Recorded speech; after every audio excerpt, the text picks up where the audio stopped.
Thank you, Leah. Thank you, and welcome everyone. I see Maria, I see Stephanie, I see Alicia, and Angela Darby, and Anna down in Florida, and Dia, Antoinette. Welcome, welcome. I see Renuka. All right, and everyone else. I can't call everybody's name. Welcome, welcome, welcome. So we're going to jump right in. I'm going to share my screen. Leah just put the link in the chat to copies of the slide deck. All right. You should all see my screen now. So welcome and thank you. A special thank you to those who were with us last month when we had tech difficulties when I was presenting from Berkeley at someone else's home. Back home now, so I don't anticipate any of those dilemmas, so we should get through this. So this is trauma responsive family engagement in early childhood, and we're calling this part 1. And I'm going to share with you in a little while we're calling it part 1, because we've teased it apart to not rush through what we deem to be a very important topic in all of our lives who service young children and their families in a variety of capacities and spaces and places. For those who don't know me, I'm Shawn Bryant. I'm going to be your facilitator on this learning journey. And I do this work of supporting adults in the hope of helping the adults who care and educate young children to afford them opportunities really from the inside out to become literally better citizens as they grow up. And what you see on the screen now is just a little bit about me, what frames the work that I do, things that are important to me, and what guides my perspective as I continue to do this work into my 30th year in early childhood education. And of course, as always, I welcome you to connect with me on social media in any of those platforms. I'm everywhere except for TikTok. I don't know why I'm afraid of TikTok. It scares me for some reason. This is a virtual learning process. So in this virtual learning process, we wanted to be just as effective as if we were seated together in real time, elbow to elbow and knee to knee at First 5 in Alameda in the training space. So we plan to raise awareness about trauma responsive family engagement. The goal is for you to learn new skills regarding trauma responsive family engagement, and then for you to go back and practice those skills in real time in your places of work, your programs, your agencies, your schools, and communities. So I encourage you to just grab some pen and paper, pencil, crayons, markers if you're in an early learning space, if you're in the clinic somewhere in the break room, to take lots of notes in addition to the handouts that Leah placed in the chat box. As always, in this virtual learning process, we've created the community agreement. We want you to unmute and bring your voice to the Zoom space, but be conscious always of time. And also we want you to use the chat as much as possible to share, as long as we stay focused and on topic when we're sharing. And then we ask that no one else takes the time to kind of sell or educate others in the chat box. So let's just hold off on leading those things if people ask particular questions of myself. And if your answer is too charged, we ask that you hold off on that. We will not be having breakout rooms. This training is offered presentation style. We're using the chat box for comments and discussion. And this is why. This is actually a sensitive topic. So we don't want to pressure anyone into any conversation that we can't responsibly and respectfully facilitate. So because we wouldn't be able to participate in every single breakout space to monitor, we decided not to have breakout spaces. All right. But we do want you to participate in this way of thinking about reflection in action as an individual, and using communal time. Communal time is times when you get with, two or three other people to discuss what elevations, what takeaways and takebacks regarding trauma responsive family engagement practices. So that's how we keep not just the learning going, but integrated into our daily practices with parents and families and communities. All right, so an overview of what we're actually covering in this session. As you see, there's 2 number 1s and 2 number 2s, and there's a little dividing line. Today, we're going to cover identifying 21st century family engagement strategies, which is really the difference between being trauma informed and being trauma responsive. So we're going to really dig deep into lots of strategies, lots of reflective prompts around us centering ourselves with those 2 today.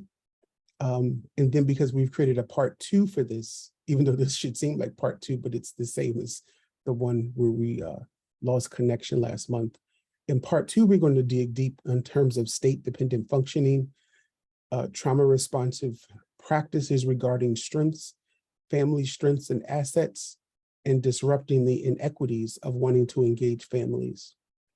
So that we're going to really take a deep dive into that at the next session. We haven't scheduled a date yet, but we will keep you informed around those dates. In full disclosure, much of the information that we're covering today comes from the book, Trauma Responsive Family Engagement in Early Childhood Practices for Equity and Resilience, where I am a contributing author. But in full disclosure, we just like to tell you that all the authors who collaborated on that book receive no honoraria through book purchases. So I'm not trying to sell you anything, but the proceeds from the book all go to an Oakland-based agency, Parent Voices Oakland. So we just like to disclose that information so that sometimes people tie those 2 together, but this isn't an effort to attempt to get you to purchase anything. And it's important that we kind of understand that this work is really grounded in science, family science, which really is the scientific study of families and parents and close interpersonal relationships.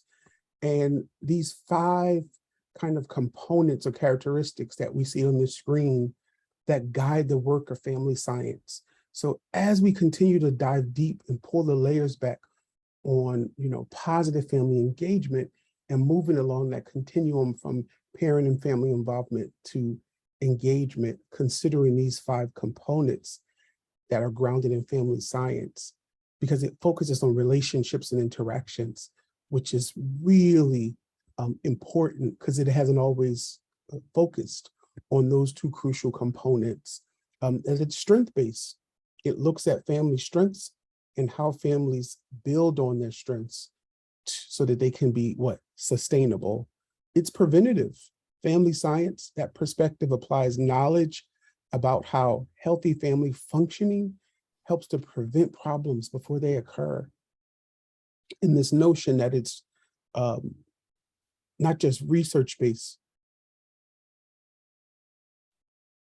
but it's applied in real life. So we're not talking about just concepts and theories here, which makes it translational. That part is really important. And of course, it's evidence-based, which is why we share that it should be based in science. Many of you who've been coming to a few first 5 sessions know that our theme has been really sending the message to parents and families that they are enough. So when parents and families look in this mirror, the message that they should get back from us when they look in the mirror is that they are enough. That's a core theme for this work of supporting families in trauma responsive family engagement. When we move away from a deficit kind of thinking, deficit model and frame to more of a strength-based asset frame, one of the core messages that we should be sending and projecting is that families, every single parent, every single family has within them something that they do well. So part of our work of engaging them is to help them identify what is at least one thing that I do exceptionally well regarding being the parent who may be living in, through, around, or even under levels of stress, that we all do something well. So let's take a minute. We're going to watch this short clip.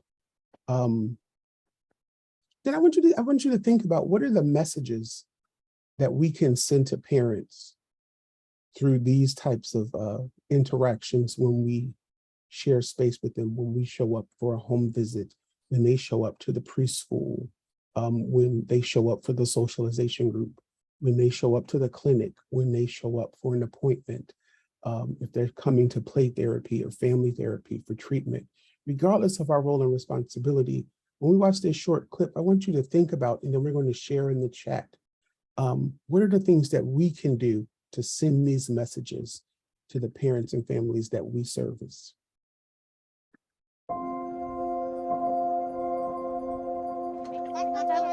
Yes, I'm going to hang up the jackets, okay?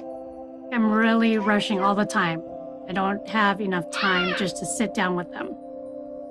Being a full-time mom and having a full-time job, it's not easy. I always worry, am I doing enough with my kids? Am I doing the important stuff that they need?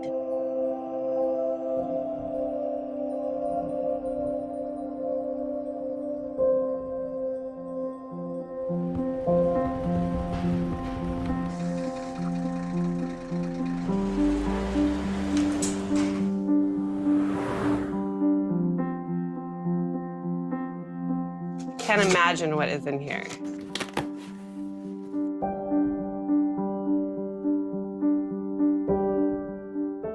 It feels really powerful. You guys.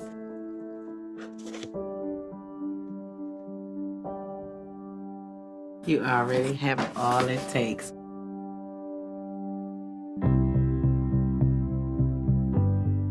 Maybe I just didn't look at it that way because I always want better.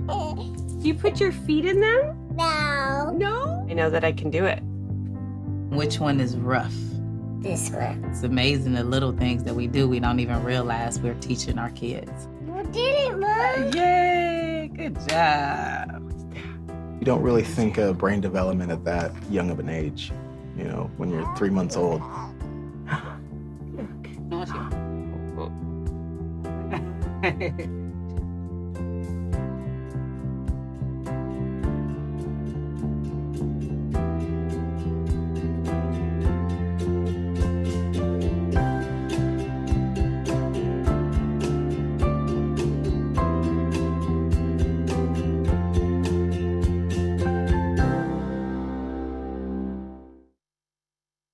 All right, let's take about 30 to 45 seconds. Let's use the chat box to share with each other. When we watch this video, how can we send this message to parents and families in our program? What are some of the things that we can do to send a similar message that you are enough to parents and families?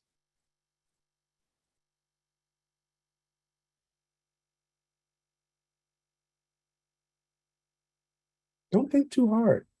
What are the things you do almost every day when you interact with parents and families?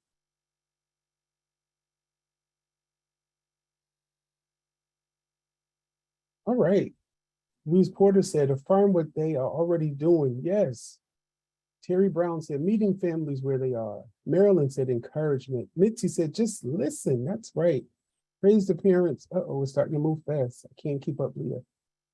Where'd it go? Listen to them. Acknowledge their efforts. Praise the parents. Let them know daily. Listen to them. Greet them warmly and authentically, because they know when it's not authentic. Maria Alice said, just smile. Taking the time to say hello. Empower. Share a child's accomplishments. That's surely a way to get a parent's attention. Tell them what their child is doing well. Resources, acknowledging their efforts and listen. Could start by making the space the time to welcome them. Diana says, yeah. Jamie Molina says, you already have what it takes statement is very powerful to embrace the conversation. There you go. Just listen, Angelica says. Anna says we must remind them constantly that they are doing a great job as parents of their own child. Yeah, Mitzi says, pay attention to the positivity of what they are doing. I'm gonna add that strategy to my list, Mitzi. I'm gonna borrow that one because it sounds easy, but for us to pay attention, that means we've got to study everything else that's happening around us and actually pay attention to attune ourselves to what families are doing.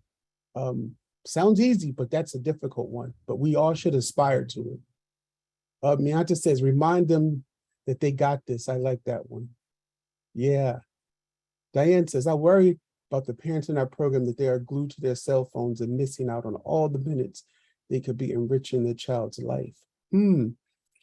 That's interesting, Diane. Yeah, that is something that many of us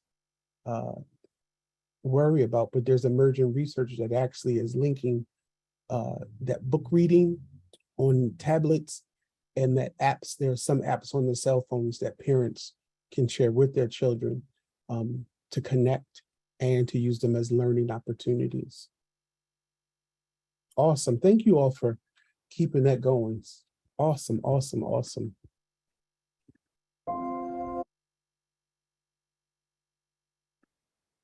So this notion of you are enough, traditionally that message was deficit-based. When parents looked in the mirror, they showed up for programming and it was reminding them of what they weren't doing well, what they did wrong, what they needed to change. That is a traditional mindset that we actually know does not work, all right? It does not work, and many of us are still stuck there. And this is about moving us forward around current and modern strategies that actually work to resource parents and families. So when we think about trauma in this notion of equity, many people have been trained in trauma. Many of you probably been to a bunch of trauma trainings.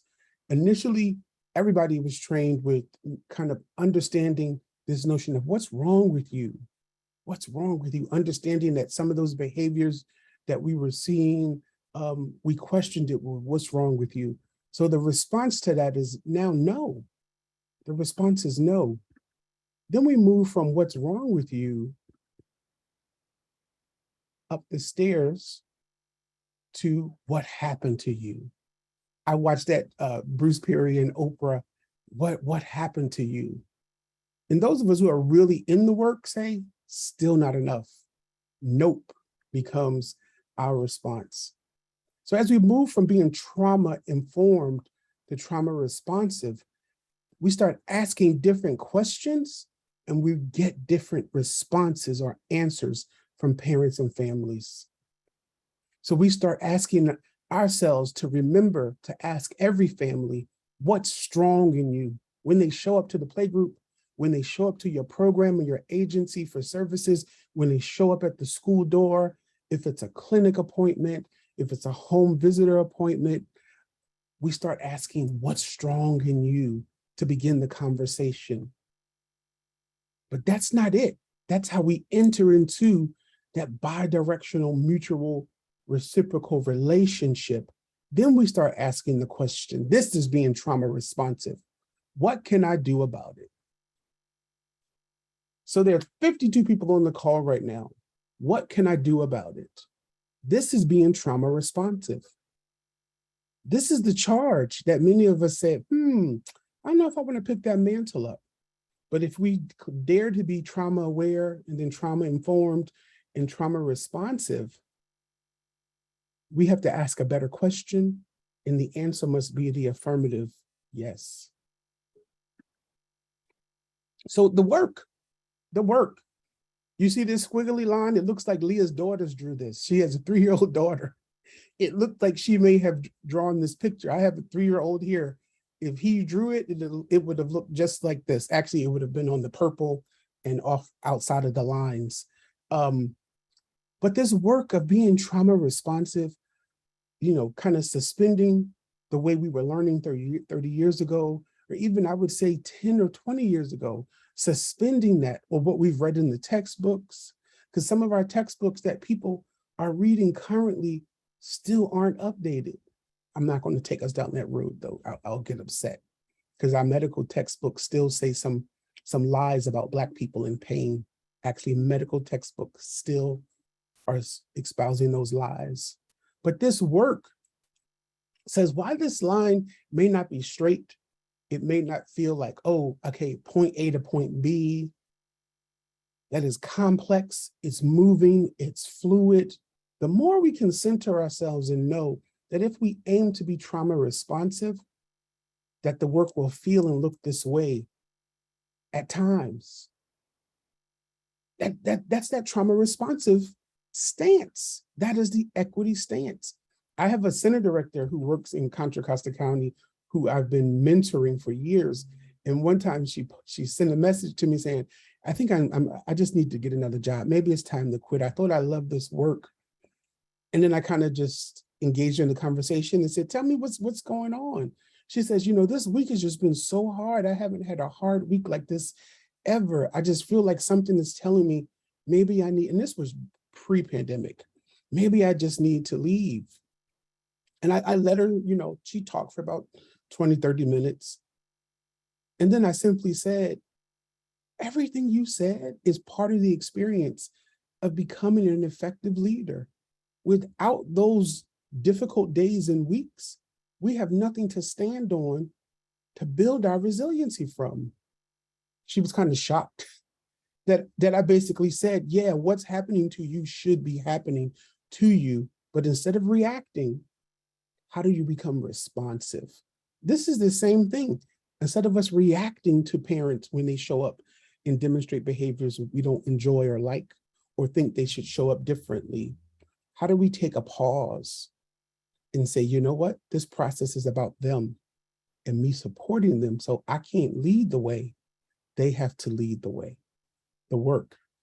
How are we building trauma responsiveness within our agencies? So let's take a look at this.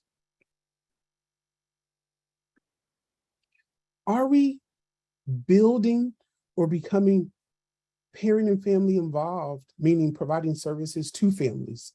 This sounds like this when we provide services. We tell parents, we have parent and family nights the second Tuesday of every month. That's when you can come. We ask families to volunteer one Saturday a month to clean the yard. Make sure you sign all the forms to receive full support services, and make sure you arrive on time. That's when people are providing services to people. I know when you go to the doctor's office, you notice how they do you at the dentist, and if you go to a doctor's appointment, because they do it almost everywhere. Your appointment's at 10 o'clock. If you show up at 9:45, you're on time. But if you show up 2 minutes after 10, they tell you you've missed your appointment. But if you show up 9:45 and you don't see the doctor till almost 11 o'clock, that's okay. This is what it's like to provide services to people. It's not engagement. It's not responsive. Some of us in our agencies, in our schools, in our programs, we provide services for families. We say things like, we have a food pantry for families in need, but the family hasn't told you they were in need. We're making an assumption.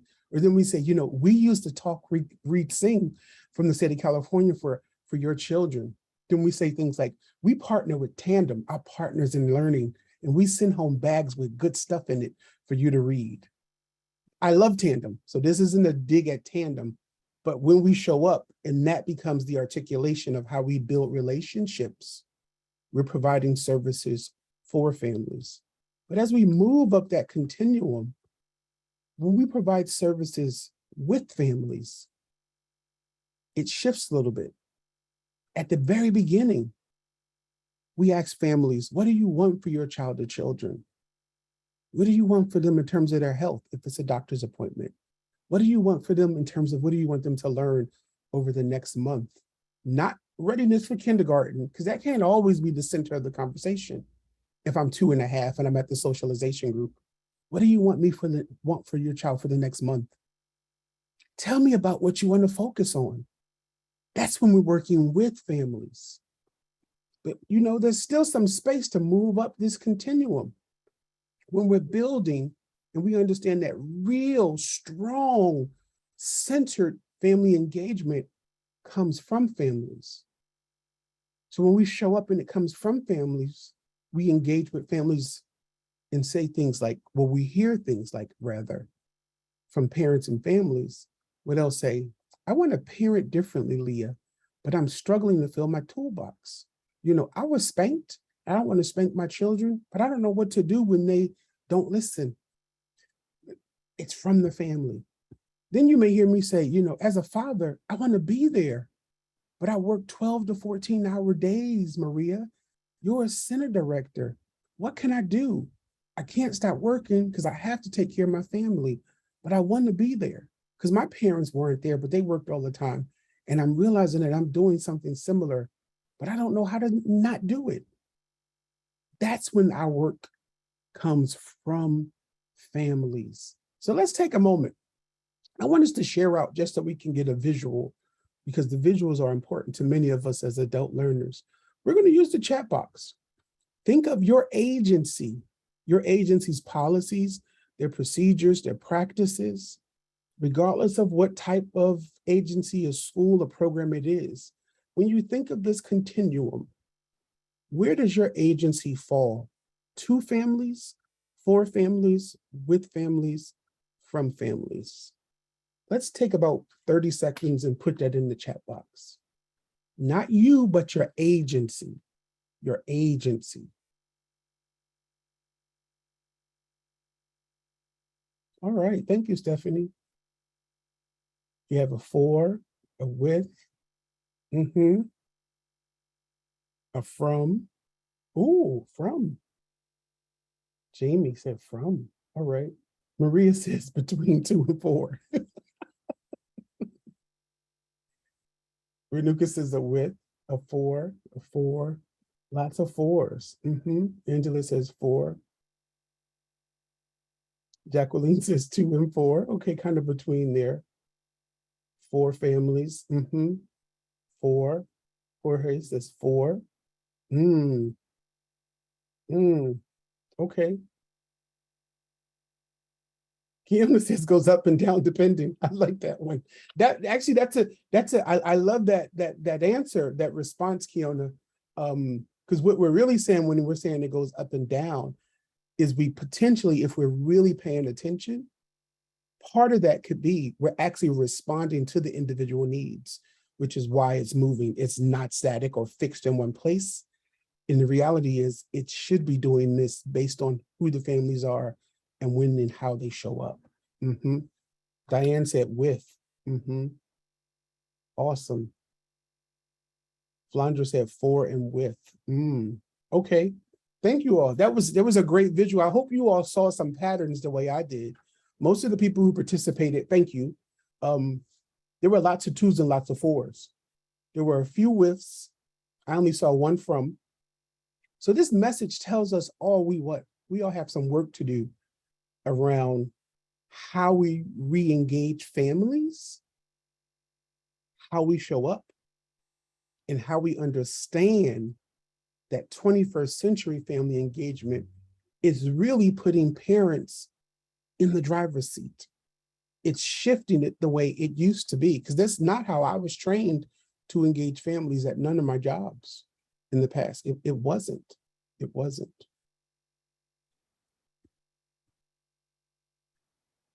All right, this is really a pause to process moment. And if this was different and I had people who could go into all the breakout spaces, we would take a pause to process moment and go into a breakout space for about 10 minutes and you would all talk. But since we're not using breakout rooms, we're going to use the chat. So we're going to have this a 1-minute chat, right? I have 3 prompts on the screen based on what we've covered so far. Just answer these prompts. I already, I didn't realize, I need to. Now we're making it individualized. We talked about our agency earlier. Now we're bringing it back to us and our role and our responsibility. Let's take a minute and respond to this prompt.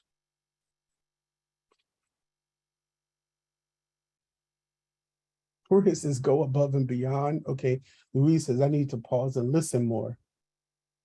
Mianta says, I'm ready to be more effective. Awesome.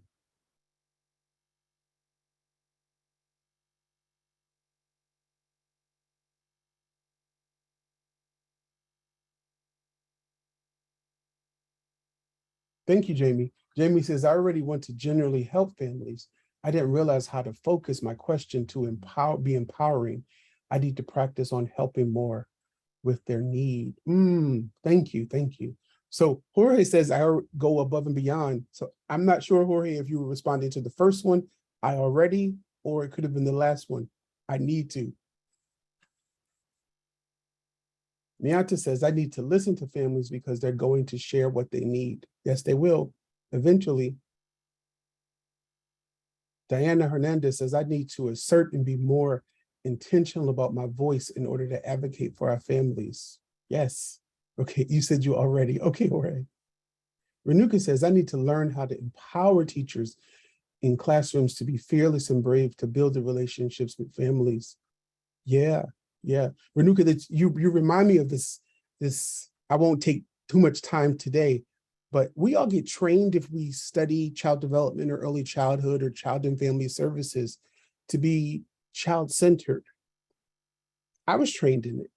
I think it has a place, but we often, particularly in the early years, see it as the starting place. And when we see child-centeredness as the starting place, what we actually do is we remove family-centered practices as the starting place, because I can't do anything with them for a child without me understanding the context and conditions through which they show up. And that's their family.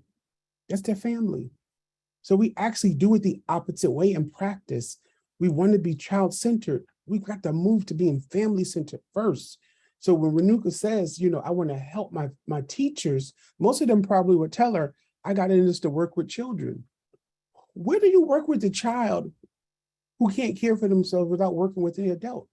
They actually go together. They're twins, but we've broken them apart and said we can work with children without working with families. We're going to cover this in part 2. This is really the history in this country, and it is part of the trauma of being a parent in this country. Angelica says, I need to stop assuming. Maria says, I already understand these concepts. I didn't realize that knowing needs to be more intentionally connected to doing it.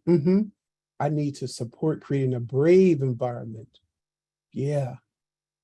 Mianta says, right. Stephanie says, I already care about helping families.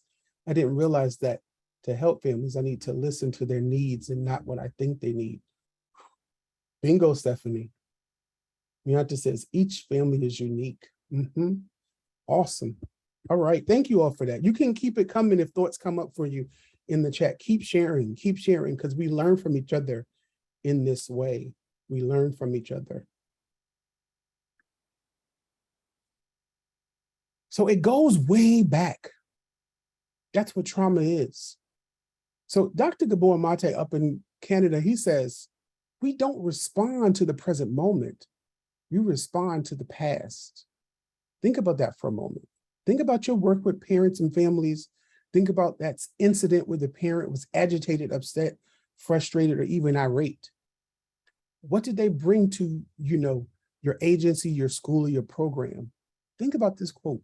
We don't respond to the present moment. We respond to the past.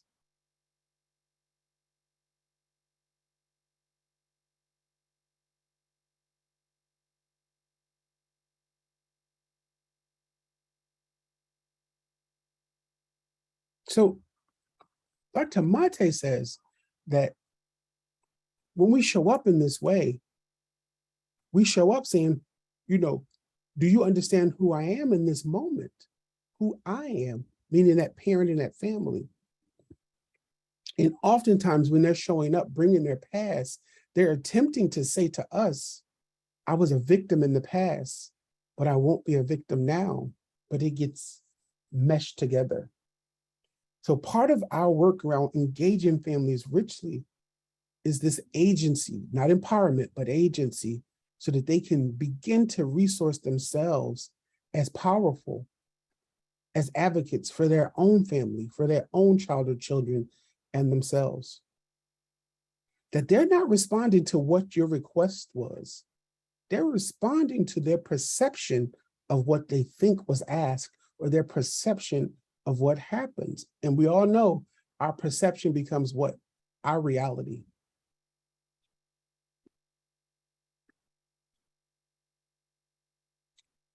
So let's move forward. 21st century family engagement. Within the book, there are many different definitions. And we use three broad definitions, one from the U.S. Department of Health and Human Services, the second from the National Association of Family, School, and Community Engagement Policy Council, and the third is a more current one that puts families in the driver's seats from some authors. Let's look briefly at these. So I typically don't read from the screen, but I'm going to do it this time. So family engagement is an interactive process through which program staff and families, family members and their children build positive and goal-oriented relationships. This is about being bi-directional. It has depth because we're always building that with families. That's what that sentence gets at.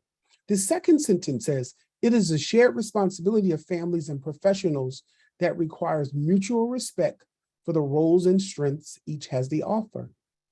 In short, high value for that parent who I actually don't think I enjoy a lot, but how do I still value them in their child or children? And how do I make sure that they experience that? That's the work. Family engagement means doing with, not doing to or for families. That means we're always showing up. I'm always a collaborative partner. I'm not co-constructing. I'm a collaborative partner who's following your lead. That's different. That's different. At the program level, family engagement involves parents' engagement with their children and with staff as they work together toward the goals that families choose for themselves and their children. Simply stated, at the heart of that, parents and families get to decide how we engage with them and how they want to engage. How about that? So if your program has only one or two ways for parents and families to engage, you're at the bottom of that continuum. There should be multiple ways for them to engage, multiple entry points. Then they said it also involves families and staff working together towards goals to improve the program. Head Start and Early Head Start staff work together with families, other professionals, and community partners in ways that promote equity, inclusiveness, and cultural and linguistic responsiveness. So I'm just going to speak to that in part. When we partner for equity, this is about changing systems that perpetuate inequities. Think participatory research. This isn't about just adding more resources, but it's about changing the system that perpetuates the inequity. That's the action. Inclusion is action. It's not a statement. It's not having a department. It's actually action. All right? This second definition says that family engagement is a shared responsibility amongst providers, caregivers, and families in which institutions and organizations commit to working with families in meaningful and culturally respectful ways. In short, we're saying, how do we consider the vast knowledge and lived experiences families bring? Dr. Lewis Moll would say, this is the funds of knowledge that they bring. How do we unpack that in the 5 discrete components of funds of knowledge? Then this in part says, family engagement is continuous across a child's life, from cradle to career, and carried out everywhere children learn, at home, in childcare settings, in health settings, and in communities, places, and spaces. When I read this part, I said, wait a minute, wow, cradle to career. So how many of us have actually considered cradle to career family engagement? I know I hadn't until we start putting the book together, that family engagement is cradle to career. Wow. So this third definition that we position in the book really unpacks family engagement research and advocacy that's rooted in anti-racist and community organizing that explicitly privileges parents and family members as the experts with valuable insight on educational reform efforts, including work to transform and improve schools and school systems. This puts the family in the driver's seat. It catalyzes families in transformative ways, providing them with agency, not empowerment, agency.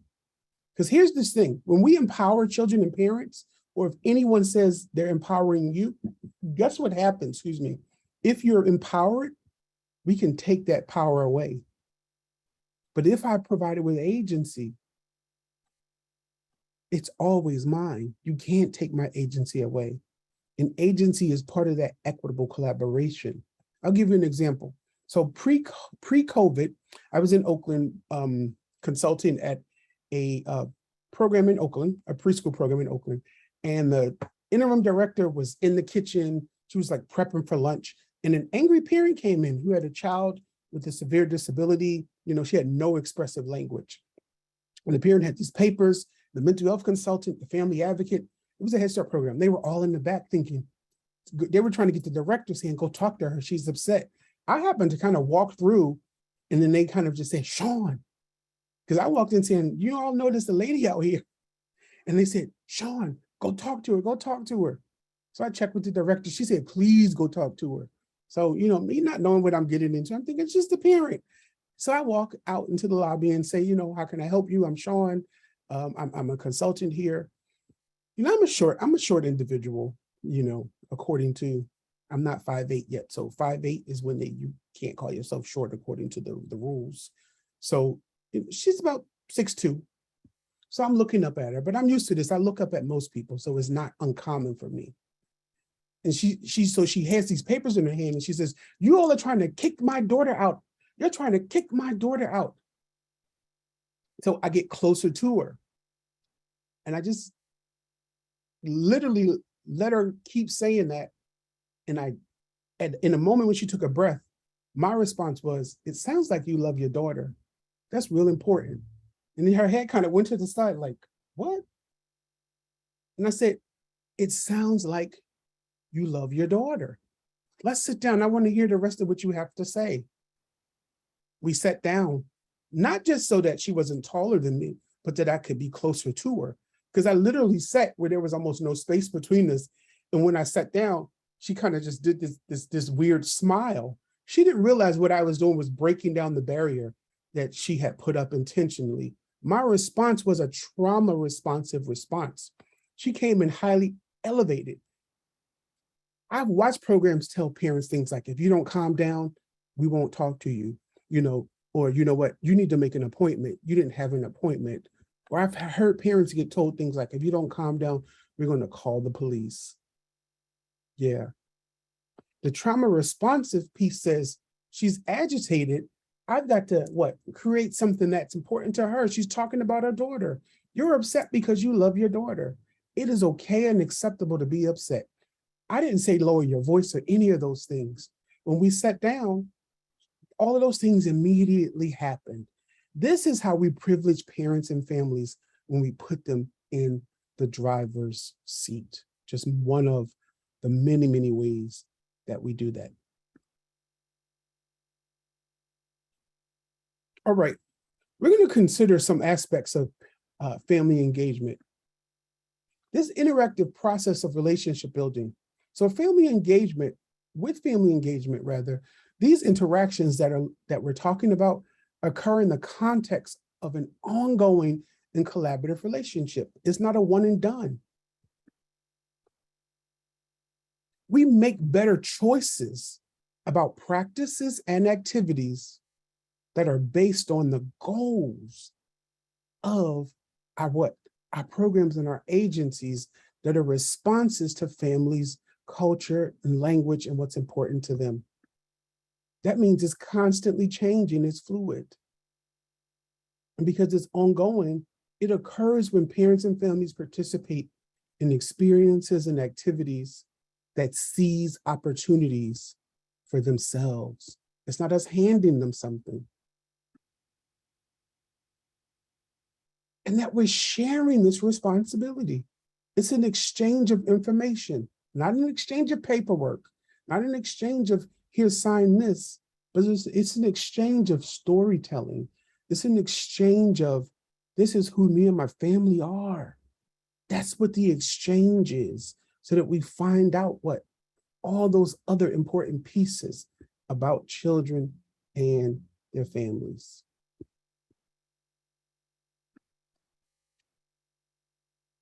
All right, now we're going to talk about trauma. So trauma enters the space now.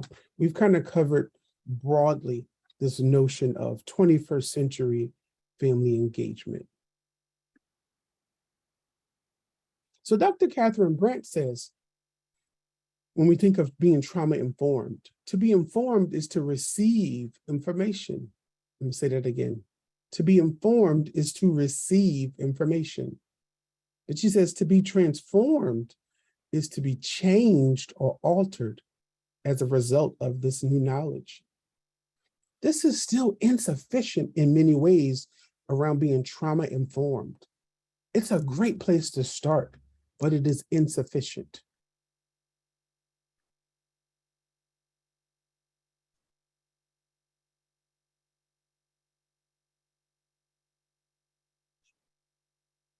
Tracy, the materials Leah put, if you look in the chat, I see your message, but you send it straight to me. So Leah didn't see it, that she keeps putting the link to the materials in the chat. If you click on that link, or she just put it in the chat, Tracy, it'll take you to copies of the slide deck. And I think there are 2 copies there. There's a copy where it's a PDF, every page is a full page.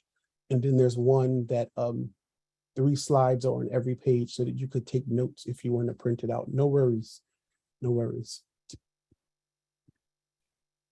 So when we think about trauma, there are challenges that families face in terms of trauma. So we're going to watch this short video. When you watch it, there are a lot of families here. There's Francesca and Leland, there's Bernice, there's Tracy Ann, there's Saida, and there's Mamie. So I want you to consider a few things. How do we miss the trauma in serving families? How do we begin to find their strengths? And how do sometimes even in serving families, this is the third one. So there are 3, write this down. How do we miss the trauma in serving children and families? That's the first question I want you to think about when you watch this video. The second one is, how do we find a family's strengths? And this third one is, when you hear these families talking, but when you hear the researchers and the program people talking, what do you notice around similarities and differences around what the agendas are? What do you notice? Because they're there. They're there. Then we're gonna share out and talk about those after the short video.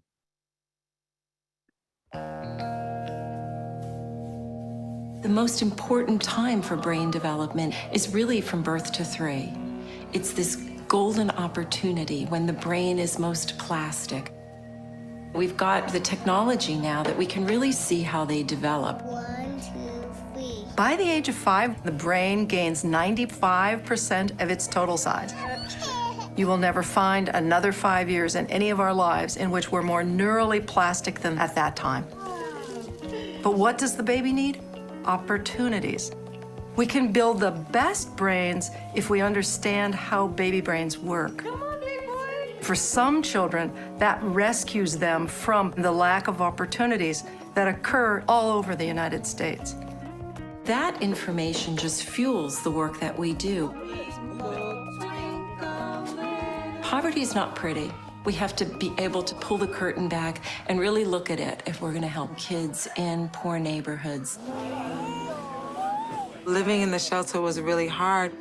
I couldn't have the puzzles. I couldn't have all the crayons. I couldn't have all the markers to be able to teach Abigail just the simple things as drawing or coloring. We made sure that Abigail never knew that it was called the shelter.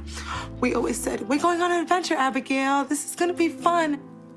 She called it home, but I cringed every time I had to say home because it's not a home. It's not a place to feel warm and just calm or at ease. The program was everything. She'd come home speaking so fast because she's so excited about guess what I did today. It's trying to eat me. Studies have shown that children from poor neighborhoods start preschool 6 months behind their more affluent peers. That gap just continues to grow. I didn't know that. We have to make sure that the children living in poverty get that boost in language. Look at the sparkle change.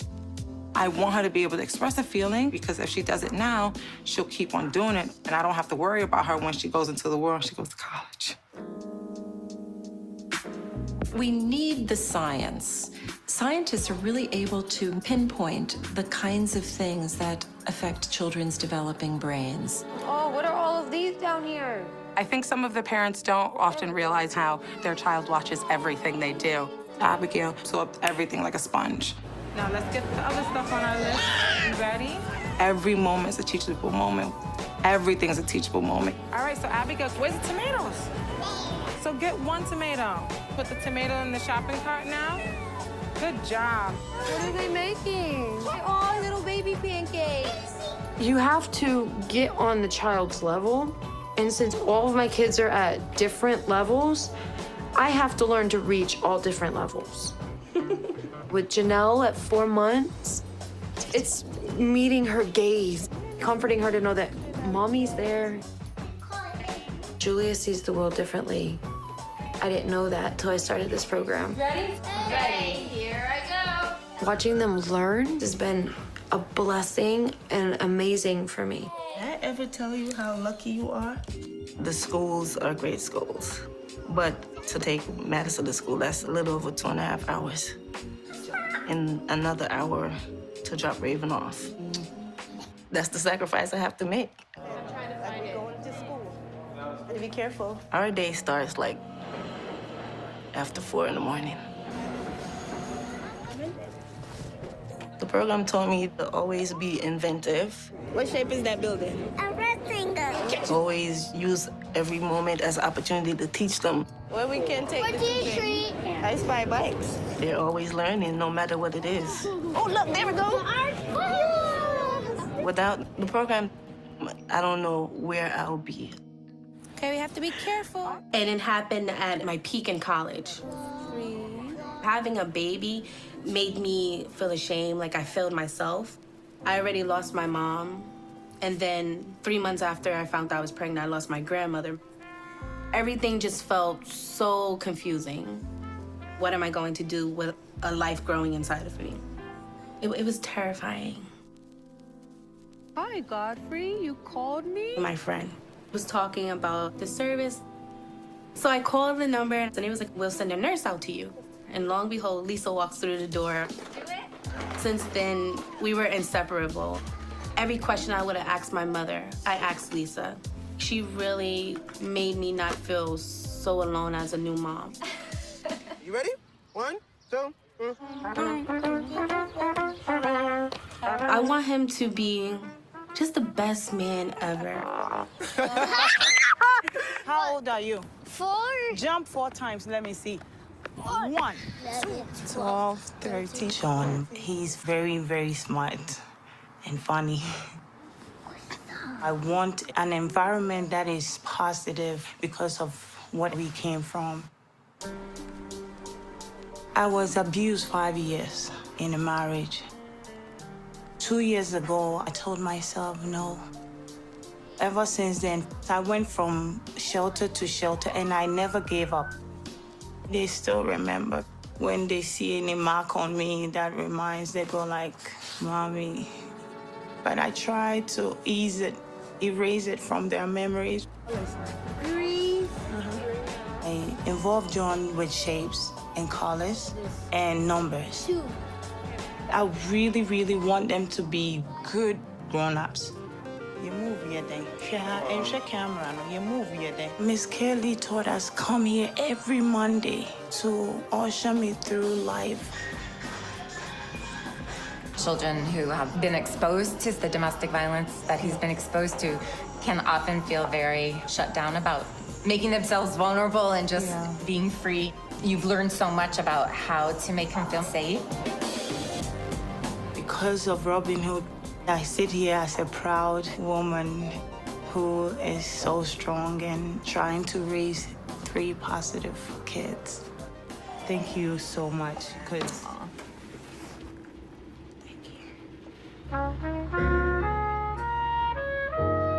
Robin Hood has always been at the forefront of innovative early childhood programs that make a difference in the lives of children in this city.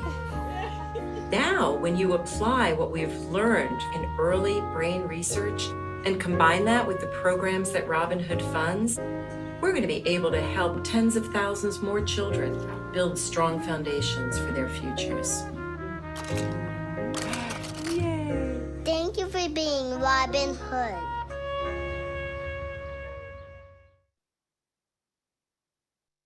All right. Let's think about those 3 questions. How do we miss the trauma in serving families? How do we find their strengths? Sure, we can send you the link for the video, Renika. Why don't we, you can use the chat, but why don't we have maybe 2 people unmute and share your responses to those questions?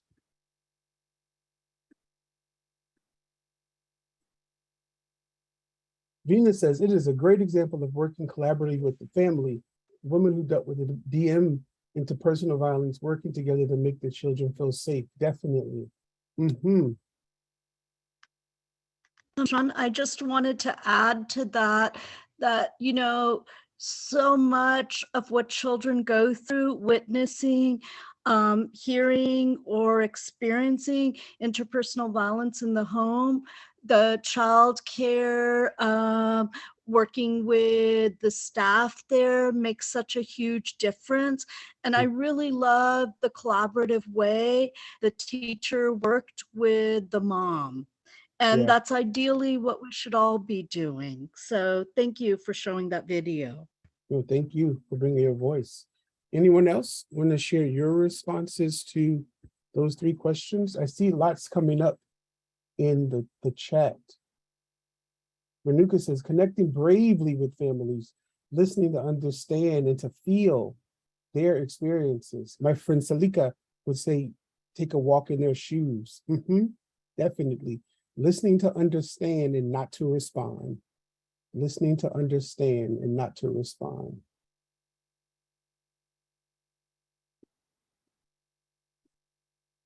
All right. Well, thank you for unmuting, Vina. If anyone else wants to unmute and share before we move forward, would love your voice to come to the Zoom session. All right, maybe later. So there are 4 ways or 3 ways that we at least used to respond, but we changed the response when we're working with families. So one of the responses sounds like this. This is how we work with the rights. But a trauma-responsive, individualized approach would say, the right family prefers us to. See the difference? The second one says, this is what we do with the Williams family. But once we're in relationship with the Williams family, we change that to, the Williams family ask us to whatever their request was. This third one, this is what works with the White family. Then we switch that to, the White said, when we're working with them and their children, whatever their request was. So traditionally, we've what? Forced families into practices and strategies. 21st century family engagement says we fit the practice to the family. So the old way, we would all have strategies that we were trained on and used or read in the book or watched someone else do it or made up ourselves. They're all valuable at times. And that's literally what we would show up with. Kind of current knowledge says to really be responsive, particularly for families in trauma, We've got to fit the strategy to the family, which means we've got to have what? A plethora of strategies to pull from. They can't be generalized. They can't be generalized. It's never placing the strategy on the family, but we're fitting the practice and the strategy to the family or the individual parent. That's where we need to go.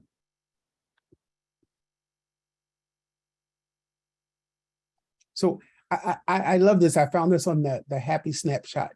And this is really how families communicate with us without ever saying that thing that we want them to say.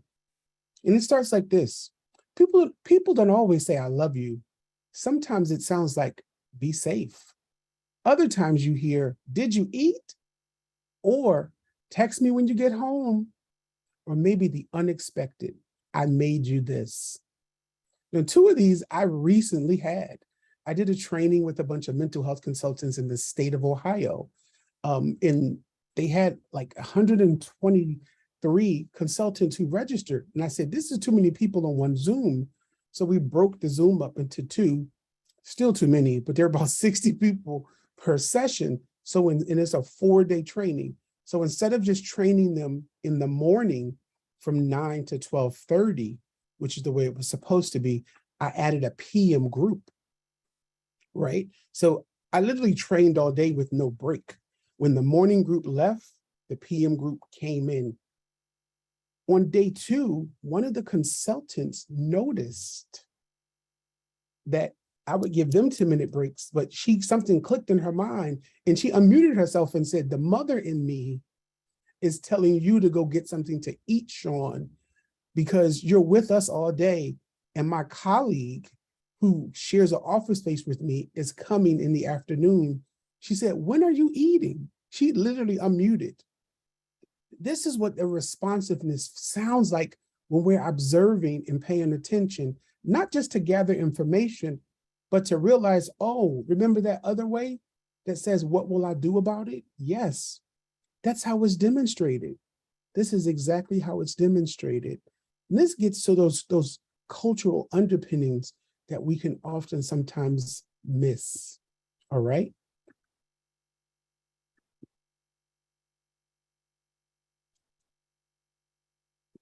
So now we're going to look at what I call making it real, family engagement strategies or trauma responsive family engagement strategies in the daily life of children and family serving professionals.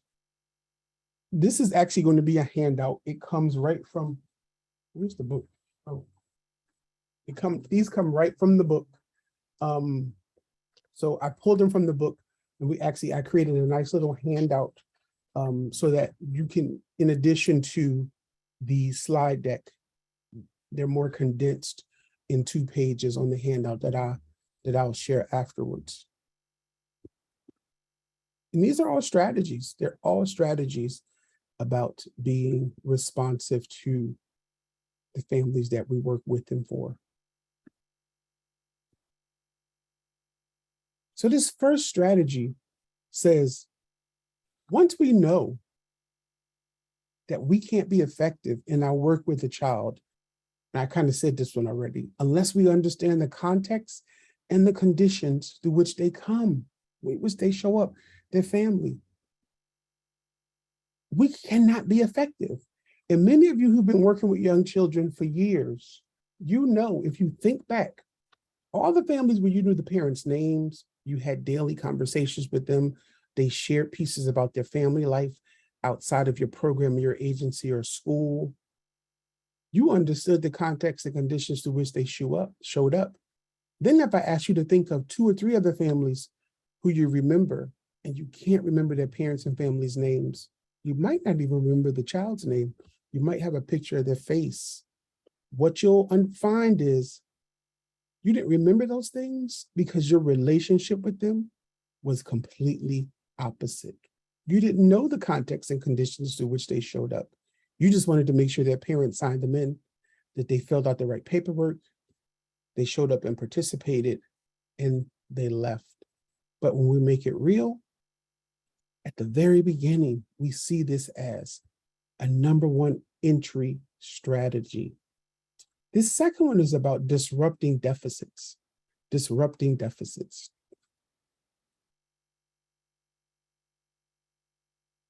So how do we, in the context of our programs, policies, our programs, practices, how do we begin to disrupt things like language, right?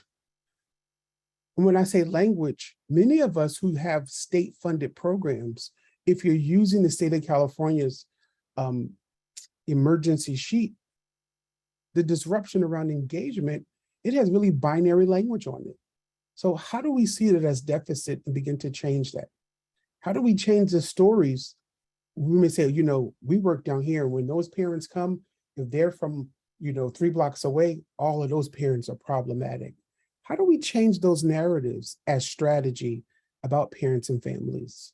Or I'm working with one program, I was talking to a director yesterday in the coaching session, and she said, you know, every time one of my site-based people call me and they say, this parent is over here and they're upset and this family is a problem, it's always the parent. And then she said, you know, when I got there, I realized, oh, the parent happened to be Black. And then she said, I kept thinking about it. Every time I get called to a site, the parent is a Black person. And then she said, my staff was saying, we don't know what to do. You talk to them. And then I kind of said, remind me, but I thought you told me that Black families were the minority in your program. She said, yeah. So this disruption of that, that's really this trauma-based response that her teachers and staff are having against one group of families, says as strategy, we're going to call that out, we're going to name it, and we're going to build capacity to do something different about it. All right? And when we do something different about it, it looks like this teacher who sent this home to a parent. So the teacher sent home to all the families. This was recent. She said, if your family is experiencing difficulty at home, I would love to provide additional support at school. I understand that the details are not always to be shared, and that is okay. If your child is coming to school after a difficult night, morning, or weekend, please just message me, Handle with Care, on their They Use Class Dojo, or you can email me at, and she put her email. She said, nothing else will be said or asked. So she's not going to interrogate them. It's not going to turn into, you know, an inquisition. She said, this will simply let me know that your child may need extra time, patience, help, and a lot of love during the day. She says, as always, we as a team, we are a team, and I want to help your child thrive in school. Now, many of you may say, oh, that was so sweet, that was so nice, but this is a trauma-based response that this teacher understands. I have children that show up, and I don't know why their behavior is this way. So what I can do is resource on my end and anticipate that children might have difficulties, little t, little traumas, and big T. Across that continuum, I want all the parents and families to know that I'm here for them, and I don't need to know all the details. This is what it looks like, and this is how we build relationship. That's right. And then she is being proactive. This is what it looks like when parents receive it, because the parent posted it and said, you know, it brought her to tears that the preschool teacher would consider all the families. This next strategy is about listening. And as Renuka said, we don't listen to respond, we listen to understand. What is being told to me? What is the deeper message? Because oftentimes the deeper message is underneath what people are saying. Here's an example that I often use because it happened to me 3 times in a row from 3 different people. So I said, this is something that the universe wants me to hold on about this. And this was when I was a mental health consultant at Family Paths. Because I shared office space with all our interns, free labor, they would always ask for support. 3 years in a row, 3 separate interns asked me the same thing. They said they had opened a file on, you know, a parent, and that the parent shared, and they never came back after the first session. So this is about listening and valuing what's being said and understanding the roles, because it's not one role, but multiple roles that we take in listening. So I asked them to tell me what the parent and family said. So, you know, one of the people who was the parent, she was talking about the difficulties. She said, you know, my car's on the fritz. I work in Dublin, but I live in Oakland. If I don't get to work I can't catch the bus. I can only, you know, drive to work. I'm $200 short on the rent. We're running out of diapers, and my partner's engaging in relations with the person who lives across the hall from us in the other apartment. That's a lot of listening, right? So if someone told you that, I'm going to lean in. I'm probably just going to say, that's a lot. But the response that they gave was textbook. How did that make you feel? So for some of you who are listening, there are cultures in the world who communicate that way. And it's important to know that how I'm feeling is wrapped up in everything I just shared. It is not necessary for me at that moment to emote. Textbook says make them get to a feeling word. If I'm sharing all of that with you in the first session, attaching it to a feeling word is going to tell me you didn't listen to me. So when we make it real, you've got to do the work of understanding, how this person feels is wrapped up in that. Maybe in session 4, they'll be able to attach a feeling to that. But right now, it's not the most important thing. Right now, they should leave feeling what listened to and heard. Strategy.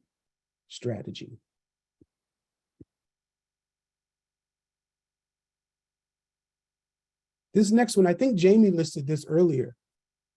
Finding out what families' needs are. Not showing up saying we have a food pantry, or, you know, we open the food pantry every Wednesday or every Tuesday. I'm not laughing. I'm laughing because we still do these things and they're needed and necessary, but how we show up and do them becomes the problem. Because many families take offense to that. Many working families think, you think I'm in need. Let them decide. And most of the time they'll say, sure, we want some. In the book, Laura tells a story about the food pantry in Berkeley and how the father was proud and, you know, he didn't want to take any food, and the family specialist, engagement specialist, was nervous about giving him the food. So they engaged in conversation, and she listened and asked him if he would want to volunteer while he was out of work. And he said yes. So in volunteering, that gave him access to what? The food. This is how we listen to families and their needs in terms of 21st century strategies. This next strategy, our policies and programs and procedures, they're there to guide us, but they need to be fluid. Because here's what I found out in 30 years of doing this work. No matter how well I think I've written the policy, a family's going to show up and what I think I've written does not apply. It's going to happen because we can't be everything for everybody, because some of what we need to be, those people don't even exist yet in our programs or our agencies or schools. So the more that I understood the benefit of being flexible and fluid in terms of the policy, that doesn't mean ignore the policy. Let me be clear, that's not what we're saying. We're saying in terms of being responsive, we use the policy as the grounding space, but then we may need to move forward instead of boxing everything into that policy. All right.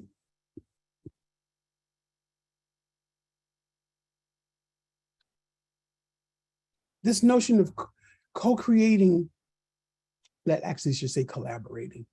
I just have such a strong adverse internal response to this co-creation. Because when we co-create, what we're actually doing is we're saying, I have some things. So if I attempt to co-create with Stephanie, I'm literally saying, Stephanie has said these things to me, but I have some things I want her to do. But if I'm collaborating, I actually can let Stephanie take the lead as the parent, and then I support that collaboration around what's meaningful to her. So I'm going to actually change this. See, I'm constantly learning. You know, we wrote the book over a year ago. Co-creation was where I am. I've been learning throughout the pandemic, like everybody else. And this notion of co-creating and collaborating are not the same. So I've moved to this collaboration space. And some people may say, Shawn, it doesn't make a difference. Tomato, tomato. It does make a difference because the language determines how we engage. Language has meaning. And this is about things that are meaningful to parents, that are meaningful to parents.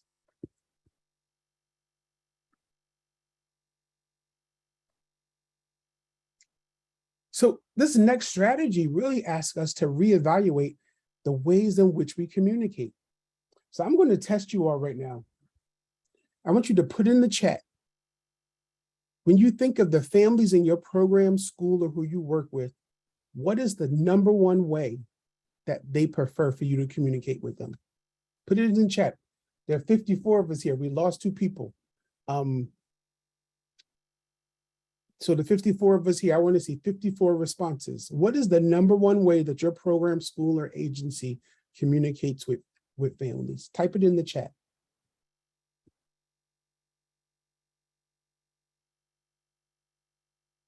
Okay, I see text, in person, email, text, during arrival and departure, so that's in person, messaging through an app, phone call. You would probably never get me, Diana. I never pick up the phone. You got to text me first to say, can we talk? And then I'll say, yeah. I'm real bad with the phone, Diana. Angelica said email. Leah said email. Antoinette said face-to-face. And Yenna said right, Will. Okay. Jamie says everyone has a different choice. Tracy says phone call, in person. Samia says email, phone, and in person. Raquel listed them in that order. Email, phone, and in person. Jorge says in person / phone. Kiana says in person. Calling or in person on my chart. In person, messaging or email. In person, Zoom, Sylvia says. Text, in person.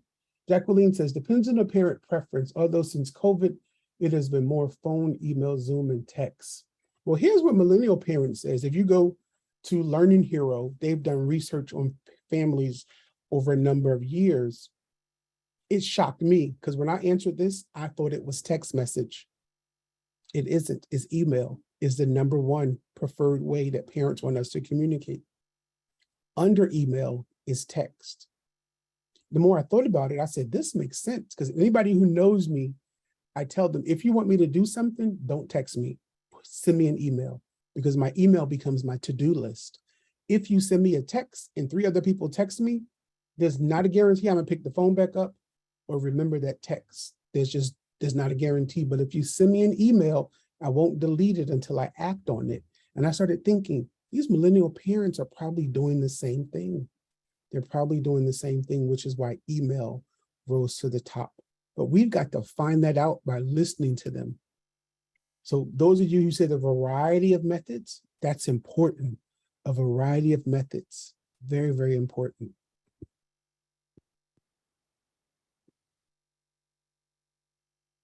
So this one is huge. This one is huge. I put this one here about every interaction builds trust or degrades trust.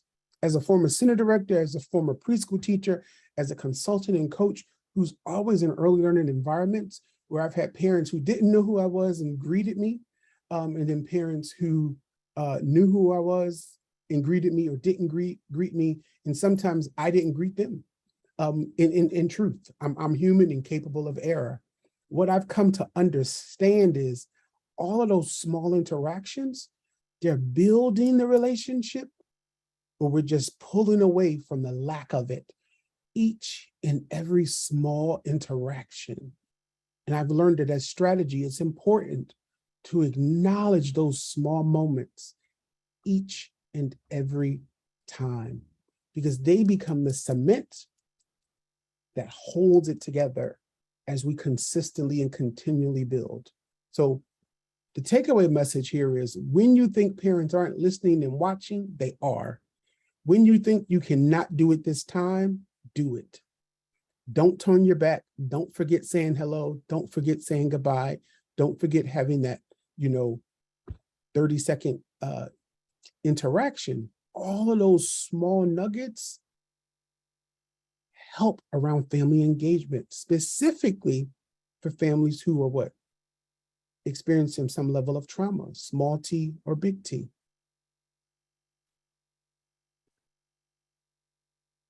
This one is hard for me too, because I struggle with the word power. I just want us to do away with it. But we've got to recognize that there is a power differential in how we communicate with parents. So if you are a monolingual English speaker like myself, and you're engaging with parents who speak 2 or 3 languages, there's a power differential. You have what we call language privilege sometimes. How did you begin to leverage that? How do you begin to leverage that to share the power? You know, does that include making sure things are in different languages? Does that include making sure the apps we use come in different languages? Does that include making sure we have enough staff to communicate effectively and speak and write in those languages that those children and families have mastered as their own as they begin to build the one that I have? Then the other that I've learned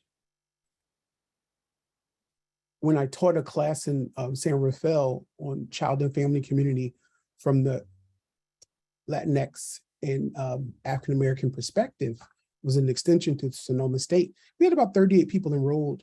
And out of my 38 students, probably 36 were not monolingual English speakers.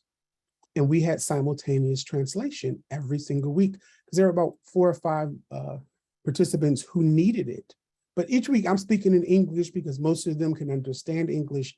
So one week I had a presenter who said, he walked in and he kind of said, "Can I present in Spanish?"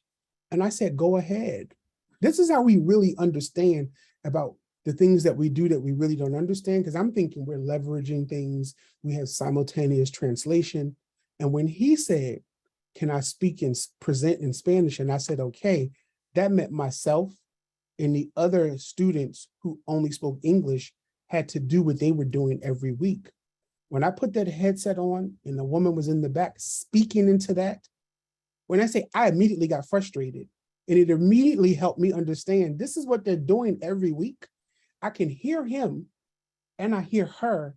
She's speaking in English, he's speaking in Spanish. She's trying to speak low. She's catching up. It was so much. I left that experience, when I say with a complete different understanding of what we're asking parents and families and teachers to participate in, and they get used to it and never complain. Let's just say I bitched and moaned. And I was the instructor.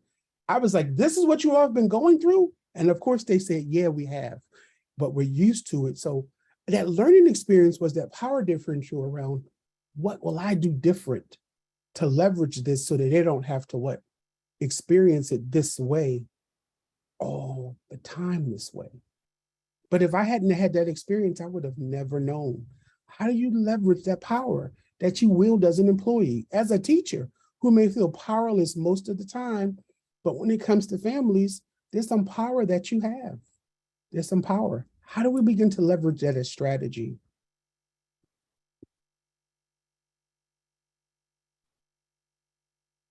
Here's another big one for me, which is what I gave that example.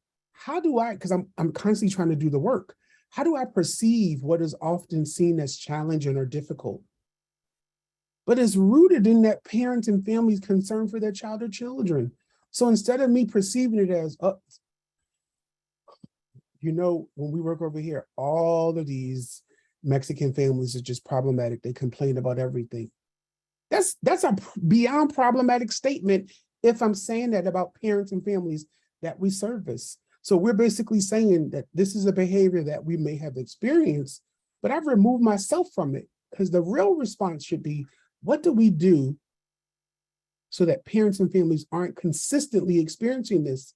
If I hear the same thing more than 4 times, that means that there's something on our end that's creating this difficulty for parents and families. That's just my own litmus test. If I hear the same thing more than 4 times, people aren't making this up. They're experiencing something on our end. It could be a staff member, but it's probably this climate that we've created that we're not acknowledging. So our lack of an effective response is rooted in that. So our job is to remind ourselves that even though I perceive it as challenging or difficult, when I peel it back, I've got to tell myself, they're upset because they care for their child or children. They're upset because they don't want me to believe that they don't care for their child or children. They're upset because they're nervous and anxious because she's never spoken up for herself or her children before. And this time she's making herself do it. So what sounds like anger to me is really nervous anger because she's never even spoken this way before. How do you situate yourself to receive it that way? That's strategy. That's strategy.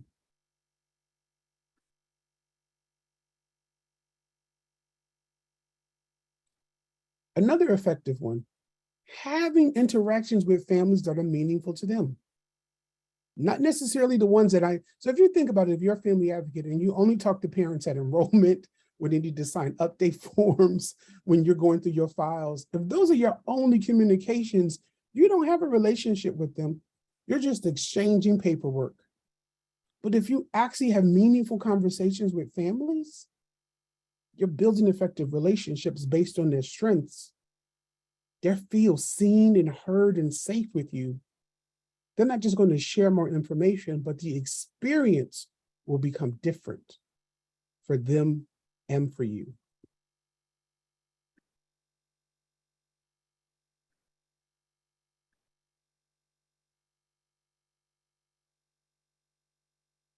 I'm gonna let you all read this one for a moment. Sit with this one for a moment.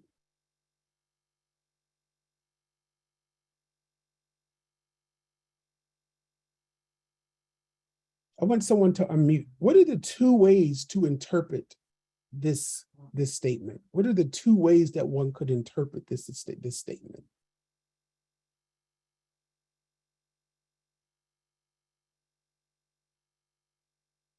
There are two ways to see this. One is strength-based and one is deficit-based.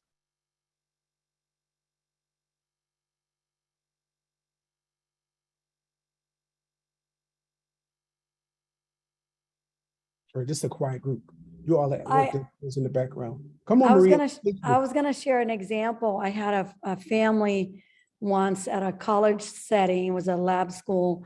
Okay. And the mother was the the person that qualified for the services because she was a student, but the grandparent was the one who always dropped her grandchild at the school. So I had a really close relationship with the grandmother. And one day I was really thankful that she asked me about, Maria, I don't get this play-based stuff that you guys do here. I want my child to learn the ABCs. And this is African-American family. They live in the Marin City and they went to it was at the College of Marin. And she said, I want my grandchild, to really be prepared for school. And I said, oh, okay, this is a great question. This is an opportunity for us to talk more about, how your grandchild we want the same. We want your grandchild to be ready for kindergarten as well. And so there was a presentation coming up actually for parents around the different ways that we were embedding, these academics within our play base. And I invited her. Typically, it'd be the mother, but I said, you're welcome to come and let's have a conversation and about that as well. And we became very close. And she, after the presentation, she came to me and she said, I just have to let go of my old ways. And, and she started looking for schools for her child in the area of, in Marin. And she wanted to put her child in private school. And she went and looked, and then she came back to me and she said, Maria, I was really looking for schools that kids are not had to sit on desks for, long times, and they were really engaged with what they were learning. I'm really learning that display based. And she started really, it seemed like she incorporated a lot of what we had talked about. I don't know, I think it gave me this opportunity to have this deeper conversation with her about how her grandchild was learning ABCs and numbers and so forth, which was, and she had a legitimate concern she didn't want her child to just fall through the cracks and not, go to some, program that she felt he wasn't going to be prepared. Mm-hmm. Mhm. And so I think it really gave an opportunity to, not that we changed completely what we did, and we continue to be play-based, and we really listened to parents, and we were better at articulating how did that happen, to documenting and to showing them how that happened through our play-based approach. Yeah, thank you. I heard some other things in the implicit part of there. I heard something that was meaningful to the family. So these are 3 strategies coming together. So that meaningfulness around how do we have meaningful conversations, and how do we not see the parent asking me as they don't know anything, but to see it as, oh, not that they see me as an expert, but they see me as being in relationship with them because they've been thinking about this. So they're asking me, because most times when we think about things, we ask what a trusted friend or partner about what do they think about this, what's happening or what I'm grappling with. So if we can see that as a strength and not a deficit, because traditionally we've seen when parents show up and ask those questions, there's some judgment that says, you don't even know what you're doing. You don't know what to do with your child. So we're moving away from that. So those last 2 and this third one are connected.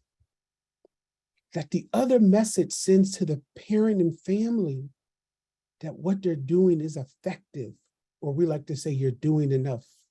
As that video says, you are enough. How are our interactions communicating that message? Because here's what I find, when we communicate the message that your parenting, is effective or enough, what they want to do is take a step up and do more. When we send a message that you're not doing enough, and that is deficit-based and that is negative, the vast majority of parents pull back unless it's mandated. And we all know what that means.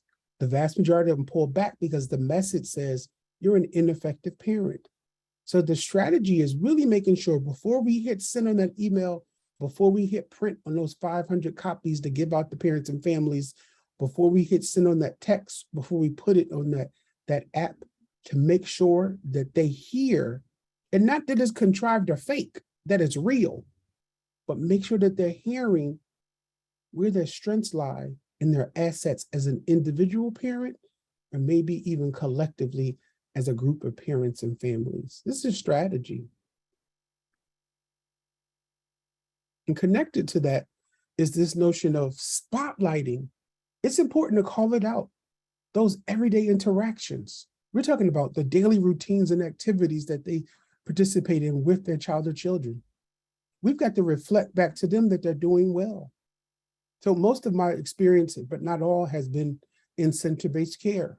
So that means the parent that has been struggling to get to school on time, when they start getting to school, I'm not going to not acknowledge it. I'm going to acknowledge the fact that we had a conversation, and this week you showed up on time. Your kid got to eat breakfast with us. You didn't show up when they were transitioning outside. We use these opportunities to spotlight, because that teaching and that conversation and learning, it happens in the context of relationship. Okay, so that relationship, the message that I get back from that is, oh, this relationship is working. It's working. And then that parallel process, what we're sharing with them, they can then share with their child on the BART train, in the car, on the walk to school. So the way we resource parents and families to reduce their stress, it reduces their child or children's stress. It's very important.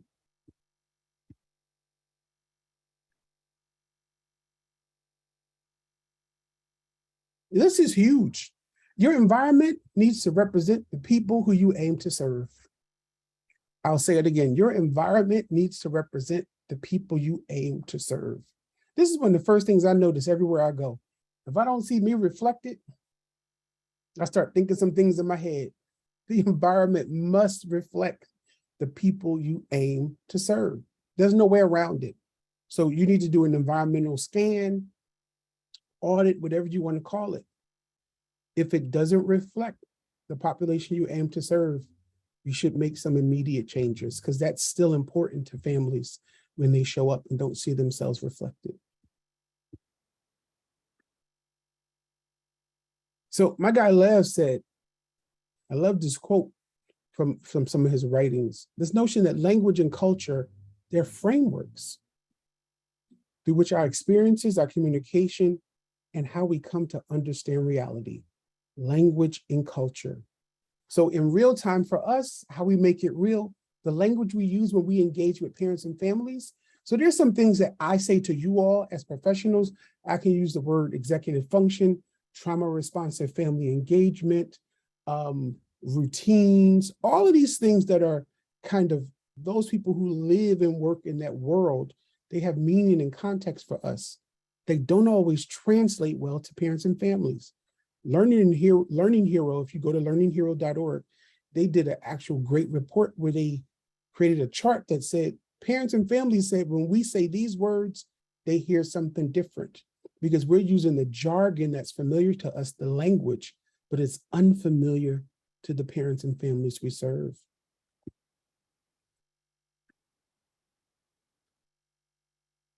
So if you're not doing this, you need to start. So this is about not always focusing on the checklist around, did I meet everything on my checklist? But having meaningful share opportunities to hear back from parents and families around what's important to them, around what's working, and around what's not working, what they would like to see more of, what they would like to see less of. Here's the other part. Once you solicit their feedback, guess what you have to do? Make it real for them. So don't take their feedback and don't act on it. I'll say that again. Don't take their feedback and don't act on it. So there may be things that you can't do that they've asked for. I won't name some of them. But if you know you can't do them, you've got to communicate back to them. Not that you just can't do them, but the why behind why that can't happen. Okay? But hearing from them is very, very important. Not just for their buy-in, but their participation. Someone said this earlier. This is important. How do you begin to actually slow down so that you can connect in real time with families opposed to being in a hurry? So my grandmother did not teach early childhood education at all, but she was my caregiver until I went to kindergarten. I didn't go to preschool. I went to a part-day kindergarten, and we watched witch video movies, and they scared me. So I would just go to sleep until my granny came to pick me up because the movies scared me. But we get into this habit of, in education, always moving fast, right? So how do we begin to take time to slow down in the early years for ourselves so that we begin to model it for teachers, and then teachers and home visitors can model it for parents and their children? We can't always be in a hurry. So that granny that I was just talking about, she was known from this statement. She would always say that, you're busy doing nothing. That was her saying. She would always tell us, you're busy doing nothing. So this culture of busy that many of us have subscribed to is actually a detractor from building healthy relationships with the families you aim to serve. So I challenge you to slow down. Whatever those 3 things are on your agenda, accomplish one today. Accomplish one today. This is one of the things I tell everybody I mentor. Don't do a to-do list. Do a today action. And there's some people who have a name that many of you know. I say, don't create a to-do list. Create a today action. Put a sticky on your car every day, particularly people who are center directors and regional managers, where you have a lot of subordinates. A today action, just that one thing. And when you accomplish it that day, because I guarantee you will, job well done. If you have a list of 5 or 7 or 12 things, guess what's going to happen? None of it's going to get done. Today action, slow down. It gives you the opportunity to slow down, to actually engage with families in meaningful ways. And when they see that you're not in a hurry, guess what they're going to do? They're going to seek you out again and again.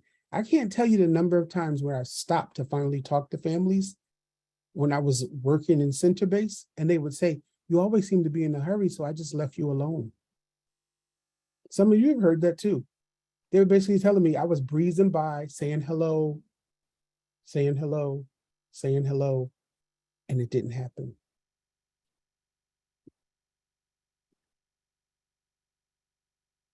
The other one that we all know, but I just need to remind you, we've got to recognize that these families who are going through trauma, they're bringing their precious, most prized possession to us.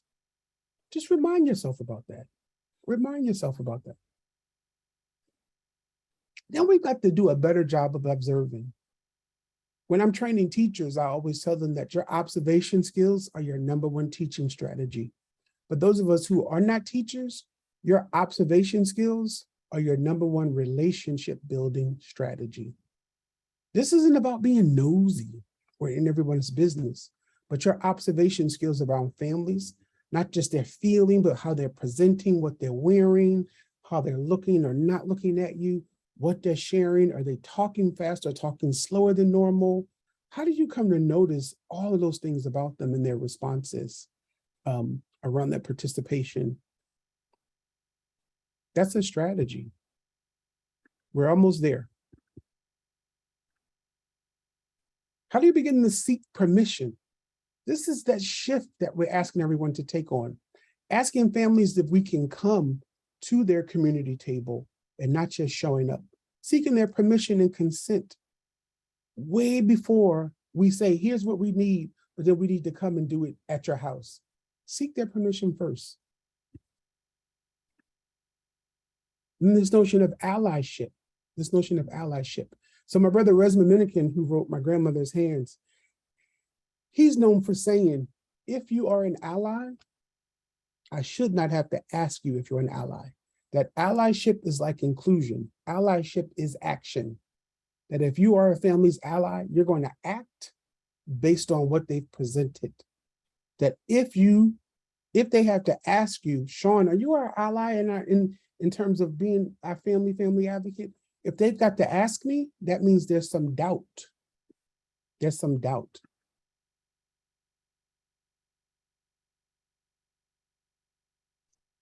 So the history behind the work we do, we've got 2 more of these and then we're wrapping up these points.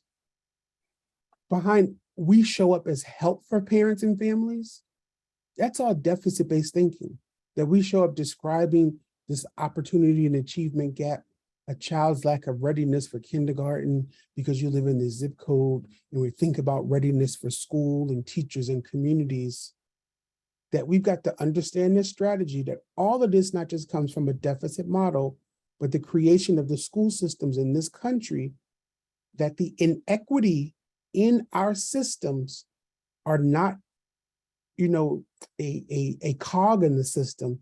It's a unique and defining feature that's supposed to be there. So when we believe that, we're aiming to do better in terms of being responsive, we've got to anchor ourselves knowing that this is actually the history. So it perpetuates all those old ways of knowing, doing, and being with families. All right. Which leads us to, as we journey down that equitable opportunity path, that the early childhood education spaces, learning spaces, care spaces that children and families are coming to you in should all be rooted in this notion of community-based and family structures as strategies. And if yours isn't, you need to rethink and rework some things so that you can anchor it there. And our final one is our #1 strategy is simply to create more equitable opportunities so that we involve, we engage families and give over that, espouse power and the voice and control to the families that we seem to care and educate. How are we doing that? How are we doing that? That's a huge part there. That's a #1 priority as a result of all of this, that the parents should be taking the lead. And if they can't take the lead in your program, there's probably some reworking and some rethinking you need to do. So I just love this quote. There is glory in your story. This goes back to no matter what that small T or big T is for that parent and family, part of their story is their healing. So how do we hear that telling of their story within our program?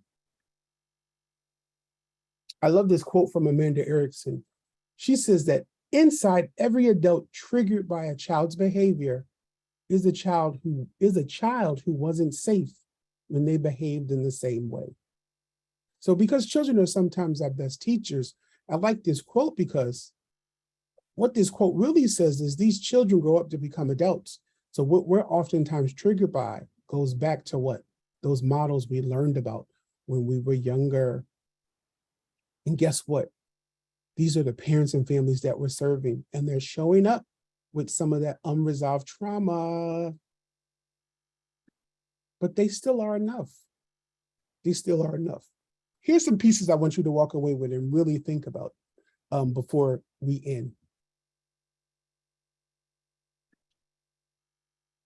That when you think families are being dramatic, it's actually a brain-based fight response when we consider it in the context of trauma.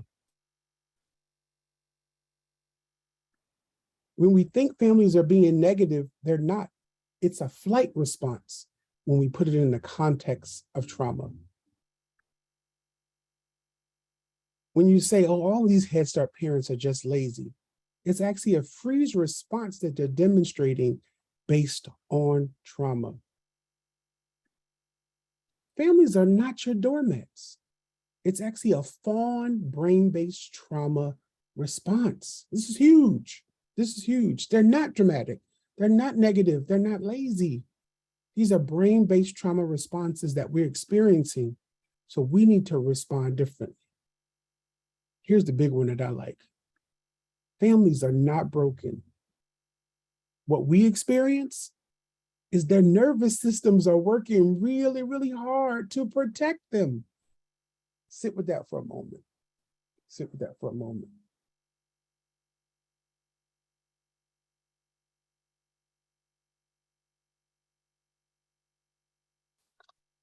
Families are not broken. We experience their nervous systems working hard to simply protect them. Yeah. And I love this one. I got this from C and Saul, who I follow. This notion of adults who develop coping mechanisms based on their trauma and the adults who've developed coping strategies. So of course, our goal is we want the adults and families that we negotiate with to be able to shift from what's on the left to what's on the right. So that, I think someone said it earlier, what do we do with these parents who always have the screens in their hand, their cell phones in their hand? They're coping mechanisms. And we actually know that those of us who always do this, or even always do this, we get a dopamine drip.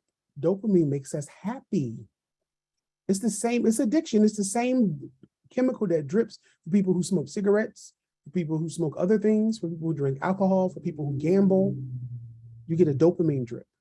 Having your cell phone with you all the time and being on it, you get a dopamine drip. It's a coping mechanism. Coping mechanisms are people who create to-do lists. And what? I'm writing and writing and writing and achieving none of it. Smoking and drinking happens. These are the people who want to control when they come to your agency. They're seeking control because it's what they oftentimes don't have in the other aspects of their lives. So they want to then organize things because they finally feel like they can have control. I remember telling a site director years ago who I was mentoring, I said, your parents are acting out because when they come to your school, they actually feel safe. It's the reason why none of us go to the police station and act the mess.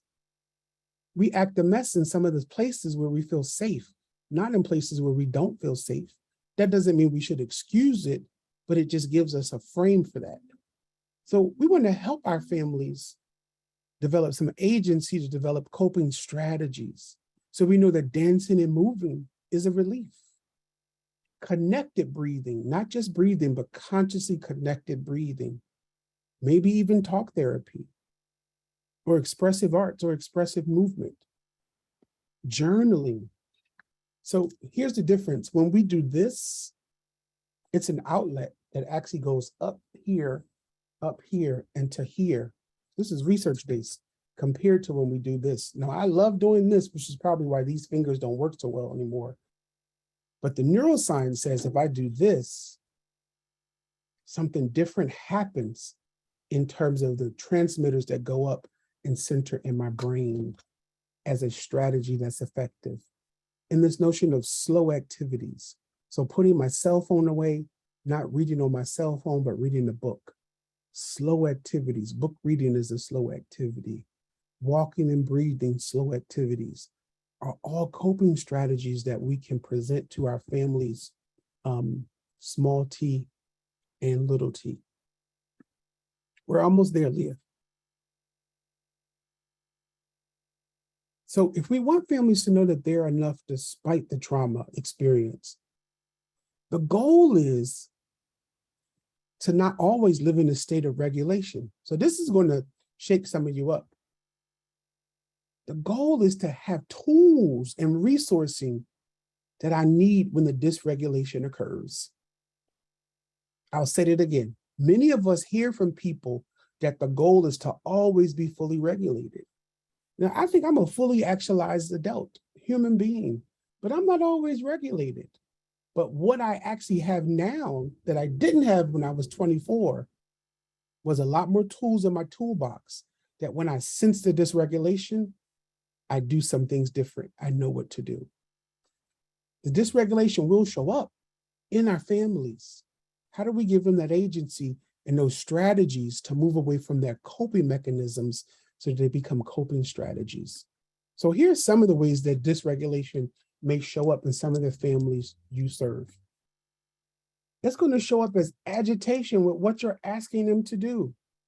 Remind yourself, oh, this isn't about me. This isn't personal. They're not bad people.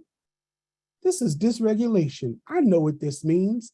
I can respond differently with a trauma responsive way of being. Dysregulation can manifest as laughing or smiling inappropriately. We call it double dip feelings when we're working with young children. You know, the young child who really gets nervous and they smile or they laugh because the other kid fell in front of them and the fall made them nervous. Adults do it too. Adults do it too. But usually when adults do it, we criticize them and judge them and say they're being odd or they don't care or she laughed because we don't give them the benefit of the doubt that they can have double dip feelings because they're at the parent meeting and you're saying things that are making them nervous because they either don't understand or they're feeling like, uh-oh, you're saying the time is changing and they're going right to, how am I get my child? I have to work. So their response can sometimes be a smile that is inappropriate to you. It's dysregulation manifesting itself. Dysregulation can be me walking in at 8:30 in the morning, fuming upset. And my dysregulation is directed towards you, and you don't know why. Think about it as dysregulation, not as just fuming. Here's what I see a lot from parents. Dysregulation shows up as withdrawal and not responding to your email or your text or the beautiful letter you sent to all the parents. We see it as Shawn just doesn't care. He's actually dysregulated. That's right, singing too, Haggery, singing too. We're almost done. Dysregulation shows up as an adult having adult meltdowns. We call them, you know, children have tantrums. I know a lot of adults who have adult tantrums. It's really them becoming dysregulated and not being able to resource and not being able to resource. All right, we're at the end here. So it's 3:01. I just want to tell you all, thank you all for staying for this kind of, it was really presentation style and no breakout spaces and not your voices and that back and forth. But part 2, which is coming. Part 2 is going to be about family agency as a goal. Part 2 is going to talk about principles and practice to responsive family engagement. We went over a lot of the strategies today, but as a framework, there's some other components. Then we're going to look at stress in terms of inequity and trauma, oppression, and what I call toxic power. Toxic power that our schools and agencies kind of sit on top of families. Then we're going to talk about this notion of safety. I call it safe for whom, around how do we really explore deeply safety and predictability around trauma responsive family engagement. And then we're going to look at healthy power as the juxtaposition to toxic power. And then we're going to end with what do we mean by resilience, and how do we build it in ourselves and in the parents and families that we aim to serve. Again, when parents look in the mirror, the resounding message should be, you are enough. Families are home working, not working from home. They need grace. Thank you all again for showing up, for your time and attention. Remember, you can connect richly with me on one of these social medias. We want your feedback. You're going to get an evaluation link from First Five and Leah. Please, please, please fill out that evaluation link or they won't pay me. I'm just joking. They always pay. And as an exit ticket, let's use the chat to communicate.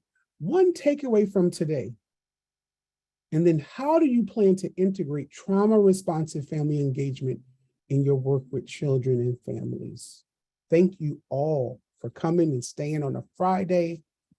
Let's use the chat box to answer these takeaway questions. One takeaway from today and how you plan to integrate trauma responsive family engagement in your work with children and families.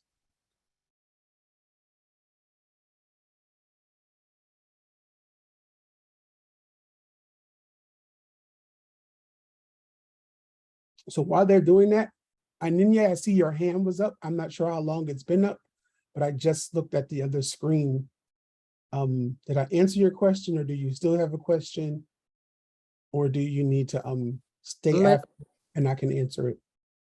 My question is, I put it in the chat box, is to seek more clarification on seeking permission as a strategy. Oh, so when we're working with families and parents, oftentimes we have things that we want to do or things that are in our files that we typically just ask them to sign.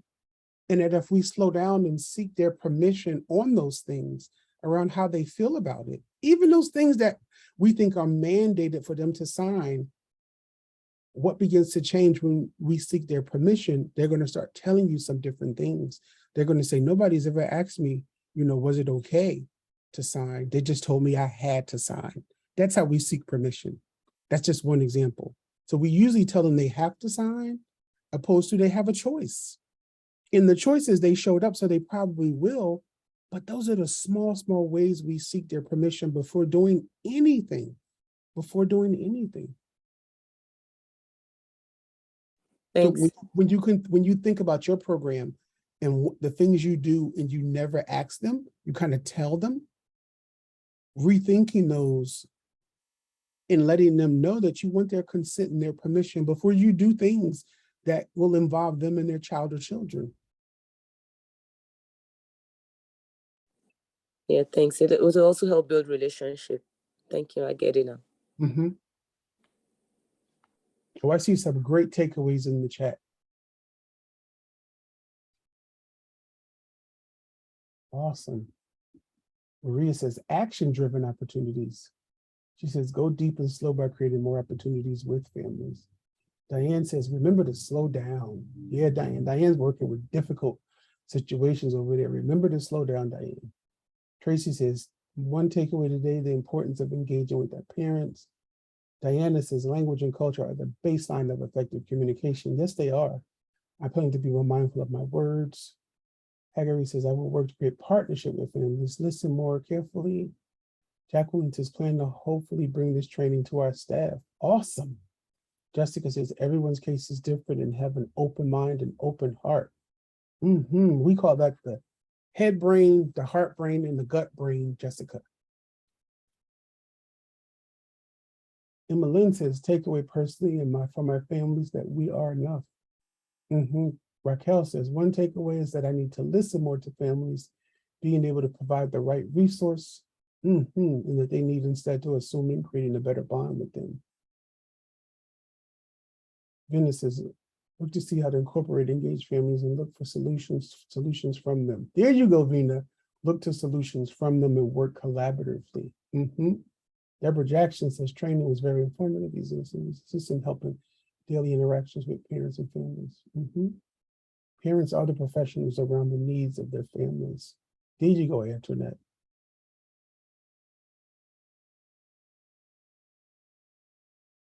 My auntie says engage the whole family versus the child alone.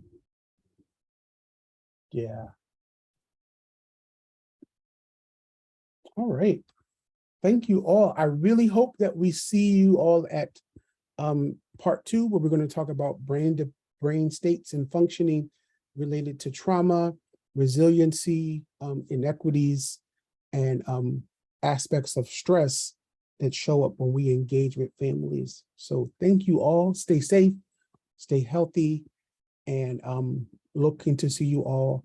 I don't know if we're going to do it in August or September, part 2 for this session.